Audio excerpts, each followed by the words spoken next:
Bhagavad Gita chapter 2 47 శ్లోకం.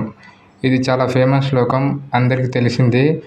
కానీ దీని భావం అందరూ వేరే వేరేగా అర్థం చేసుకుంటారు. ఒకసారి శ్లోకం చదివాక దీని అసలు భావం ఏందో తెలుసుకుందాం. కర్మణ్యేవాధికారస్తే మా ఫలేషు కదాచన మా కర్మ ఫలహేతుర్భు మాతే సంగోత్స్వ కర్మణి. భావం: కర్మలు చేయడానికే నీకు అధికారం ఉంది. కర్మఫలాలతోటి నీకు ఎలాంటి సంబంధం లేదు. కనుక ప్రతిఫలాన్ని ఆశించకుండా కర్మలు చెయ్యి. అలా అని కర్మలు మానకుండా ఆసక్తి చూపకు. ఇక్కడ శ్రీకృష్ణుడు ఏం చెప్తున్నాడంటే కర్మ చెయ్యి కానీ ఫలితాన్ని ఆశించకుండా చెయ్యి అంటుండు. అంటే ప్రతి ఒక్కరు కర్మ చేస్తారు. కర్మ చేస్తున్నామంటే ఆసక్తి ఉంటుంది. కానీ మనం ఎట్లా అర్థం చేసుకోవాలంటే కర్మ చేస్తాం కానీ ఆ ఫలితం వచ్చినాక నా వల్లనే వచ్చింది అని అనుకోవద్దు. అంటే అందరి భాగస్వామ్యం ఉంది దాంట్లో. నా వల్లనే వచ్చిందంటే అహంకారం.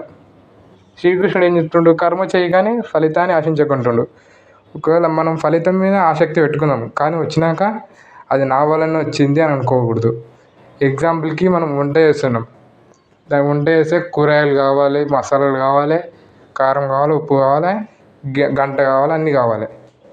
అవన్నీ మనం చేసినామా? ఇప్పుడు కూరగాయలు ఎవరో రైతు పండించారు ఎన్నో నెలల నుంచి. ఆ రైతు భాగస్వామ్యం ఉంది దాంట్లో. ఇప్పుడు గంటే అవి ఎక్కడి నుంచో తయారు చేసిర్రు. దాని కారం అది ఎక్కడి నుంచో తయారు చేసిర్రు, ఎవరో రైతు పండించారు. అట్లా ఎవరెవరో భాగస్వామ్యం ఉంది.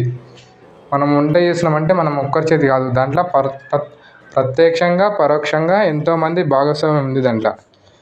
అంతమంది భాగస్వామ్యం వల్ల ఆ వంట వస్తుంది మనకి. ఇంకోటి, మనం వంట చేసినప్పుడు ఎవరు డిస్టర్బ్ చేయలే. అలా ప్రత్యక్షంగా పరోక్షంగా అందరి సహాయం ఉంది మనం చేసే పనిలో. అట్లా మనం మన పనిని మనం చేసుకుంటున్నాం. నేనే చేసిన, నా వలన వచ్చింది ఇంత ఫలితం అని అనుకుంటే అహంకారం. అసలు మనం ఏం చేయట్లేం. అసలు ఊపిరి దానంతా గాలి జరుగుతుంది. చూడండి, మనం తీసుకుంటున్నామా? అట్లా చూసుకుంటే అంతా గాలికే చెందుతుంది మనం చేసిన పని, మన సక్సెస్ ఫెయిల్యూర్ అంతా. నువ్వు చేసలేవు. అసలు నువ్వు బతుకునేదానికి కారణం ఊపిరి. అంటే ఆ ఊపిరే నువ్వు తీసుకోవట్లేవు. దానంతట గది జరుగుతుంది. మనం నిద్రలో ఉన్నప్పుడు కూడా దానంతట గది జరుగుతుంది ఊపిరి. అట్లా చూసుకుంటే అసలు మనం ఏం పని చేస్తలేం. మన ఊపిరే మనం తీసుకుంటలేం. అట్లా మన పనులన్నీ తీసుకుంటే ఊపిరికే చెందుతాయి. అట్లా ఈగో పోతుంది, అహంకారం. ఈ శ్లోకం భావం ఇది.